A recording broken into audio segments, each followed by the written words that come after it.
गौरी पुत्र गणेश भगवान की जय, माता पार्वती की जय। ओम नमः शिवाय। नमस्कार प्रिय भक्तगणों, आप सभी को भदवा चौथ की हार्दिक शुभकामनाएं।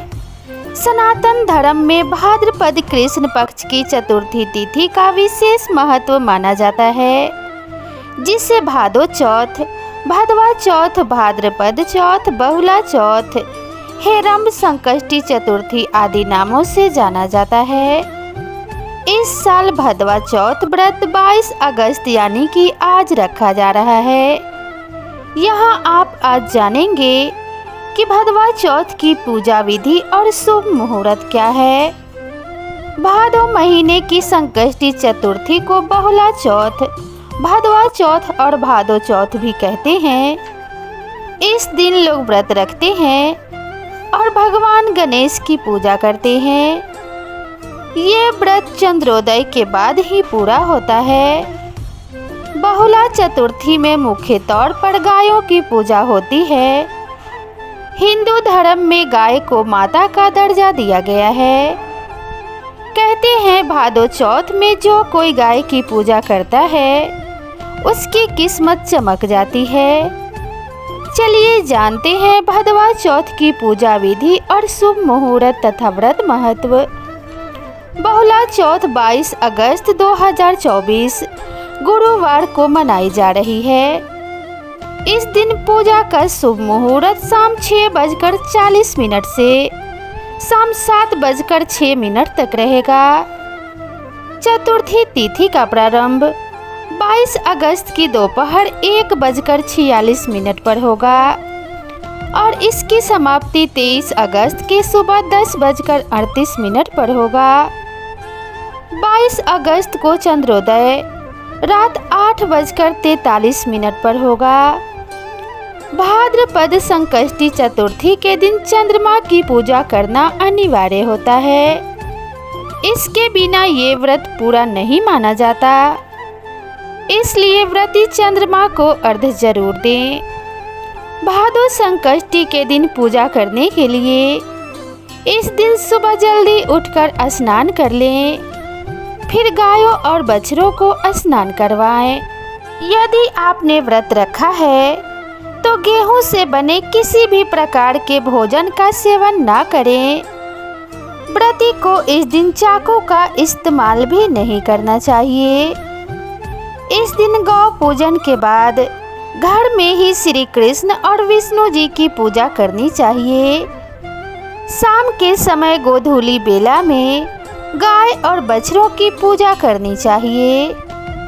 अगर आपके घर के आसपास गाय नहीं है तो आप गाय और बछड़े की तस्वीर की पूजा भी कर सकते हैं। यह पर्व मुख्य रूप से गुजरात में मनाया जाता है। कहते हैं इस दिन गौ माता की पूजा करने से जीवन की सभी परेशानियां दूर हो जाती हैं। इस दिन व्रत रखने वाले लोग दूध और दूध से बनी चीजों का इस्तेमाल नहीं करते। इस दिन गौ माता की पूजा अर्चना करने के साथ ही भगवान श्री कृष्ण की भी पूजा की जाती है।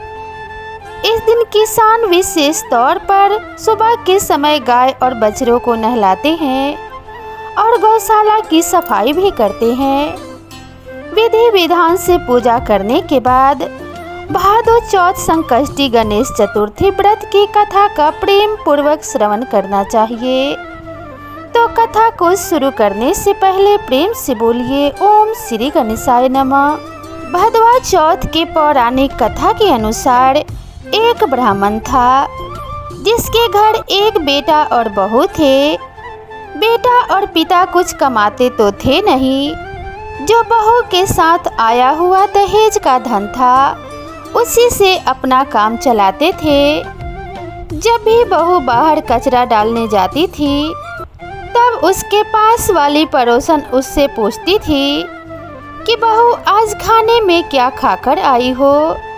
तब वह बहू बोलती थी मैं तो बासी और ठंडी रोटी खाकर आई हूँ। एक दिन साहूकार के बेटे ने यह बात सुन ली। वह वहाँ से चला गया। और अपनी माँ के पास जाकर बोला कि माँ, तू तो अपनी बहू को रोज गरम खाना खिलाती है और फिर भी वह बाहर जाकर यह बोलती है कि मैं तो बासी रोटी खाकर आई हूँ। तब माँ ने कहा कि बेटा, मैं तो चारों थालियों में बराबर गरम खाना परोसती हूँ।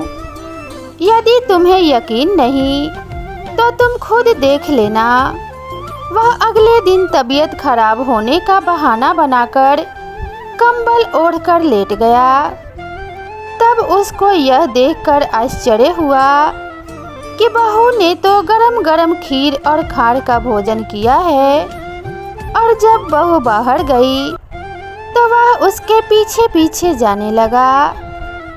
तब पड़ोसन के पूछने पर बहू ने वही बात दोहराई कि मैं तो बासी रोटी खाकर आई हूँ। उसका पति उससे पूछने लगा कि तू अभी अभी तो गर्मा गर्म खाना खाकर आई है और पड़ोसन से कह रही है कि मैं बासी ठंडी रोटी खाकर आई हूँ। तू झूठ क्यों बोल रही हो? तब उसकी विद्वान पत्नी ने कहा, यह ना तो तुम्हारे कमाए हुए पैसों की रोटी है और ना ही तुम्हारे पिताजी के कमाए हुए पैसों की रोटी है।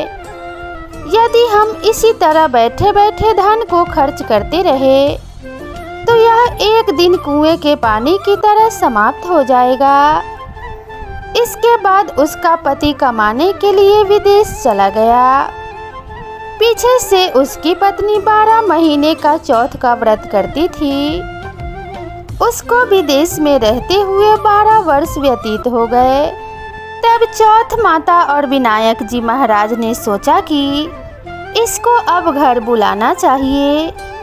चौथ माता लड़के के सपने में जाकर बोली कि अब तू घर चला जा, तेरी पत्नी तुझको बहुत याद करती है। वह बोला कि मैं कैसे घर चला जाऊं? मेरे यहाँ इतना बड़ा कारोबार फैला हुआ है। तब चौथ माता ने कहा कि तू सुबह एक दीपक जलाकर चौथ माता का नाम लेकर बैठ जाना कि पैसा बकाया है वह पैसे दे जाएंगे और जो लेने वाले हैं वो ले जाएंगे। लड़के ने वैसा ही किया। उसका सारा काम एक ही दिन में निपट गया। जब वह घर जा रहा था तो उसे रास्ते में एक सांप दिखाई दिया। वो आग के पास जा रहा था। उसने सांप को आग से बचाने के लिए हटा दिया। ऐसा करने से नागराज क्रोधित हो उठे और कहा कि हे पापी, मैं तो इस नाग योनि से मुक्ति के लिए जा रहा था और तूने मुझे हटा दिया। अब मैं तुझे डस लूँगा। तब वह लड़का बोला कि मैं 12 वर्ष बाद अपने घर जा रहा हूँ, आप मुझे अवश्य ही डस लीजिएगा, किंतु आज मुझे अपने घर वालों से मिलने दीजिए। अब कल रात को आकर मुझे डस लेना। नाग ने उसकी शर्त मान ली और वहाँ से चला गया। जब लड़का घर आया तो वह उदास था। उसने अपने पत्नी के पूछने पर सारी बात बता दी। उसकी पत्नी बहुत चतुर थी।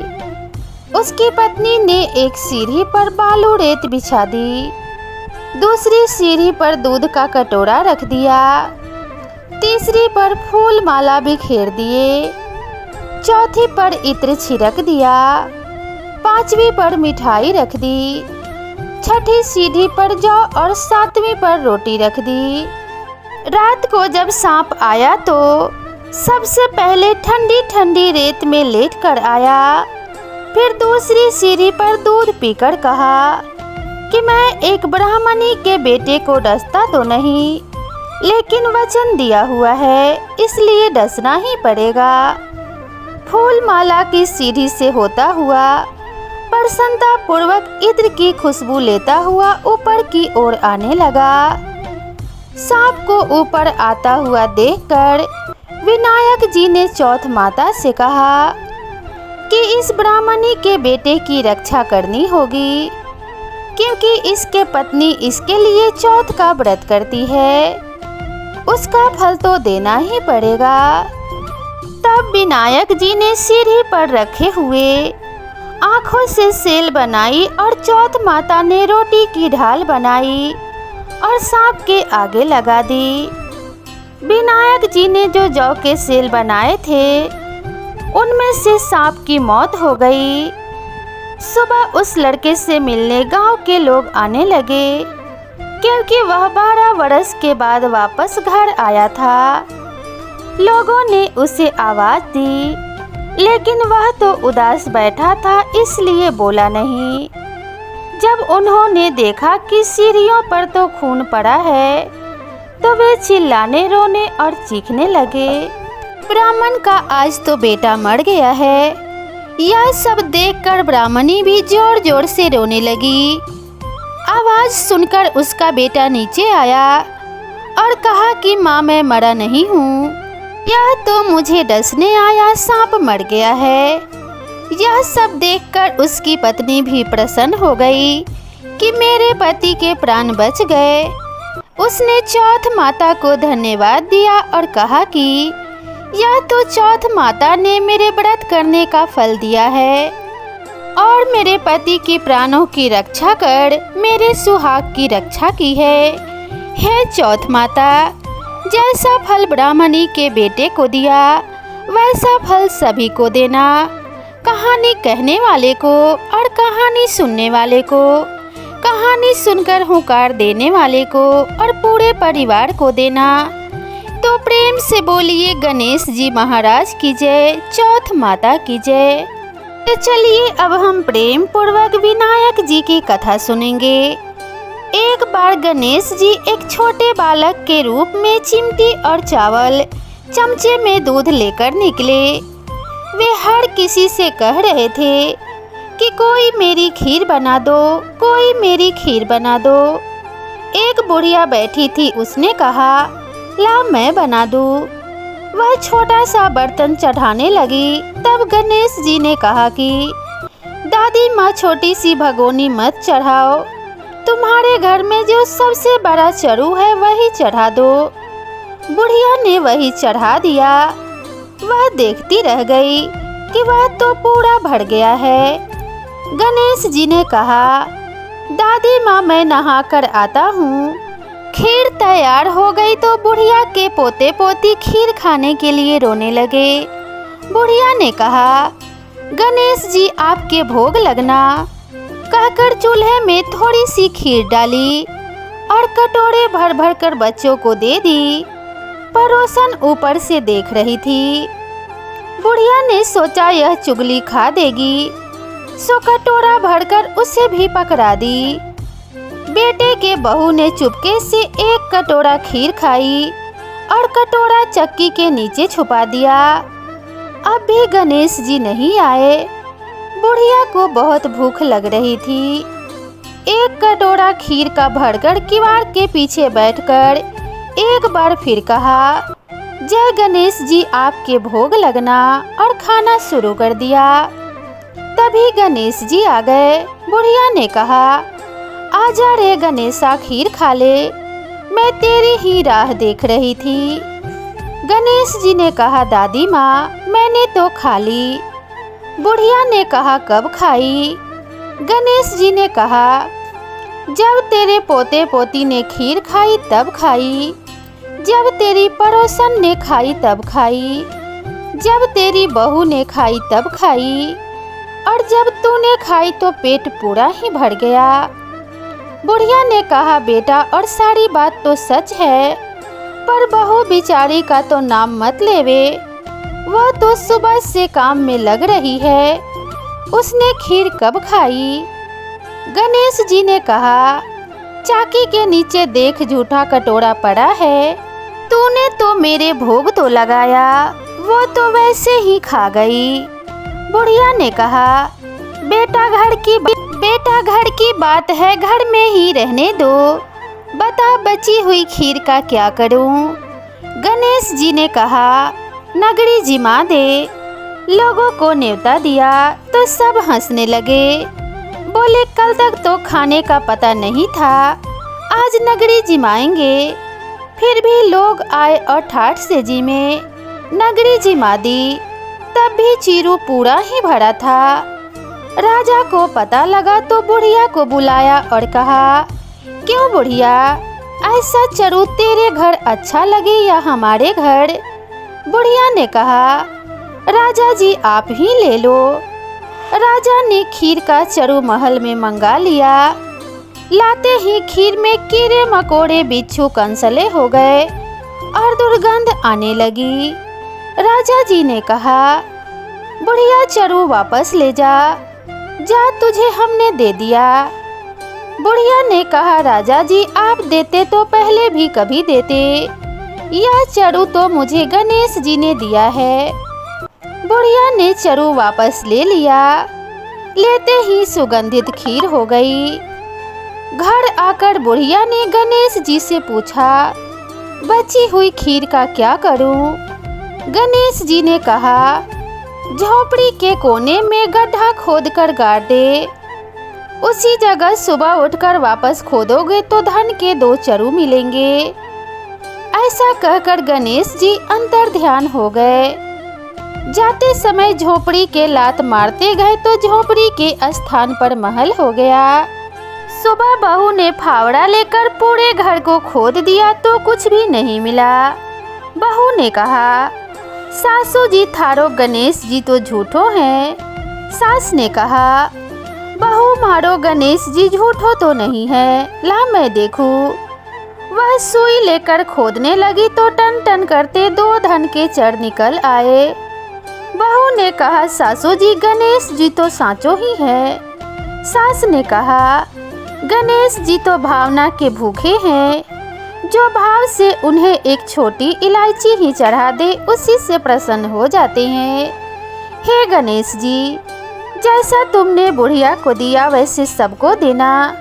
कहानी कहने वाले, हुंकारा भरने वाले, कहानी सुनने और सुनाने वाले सबको देना।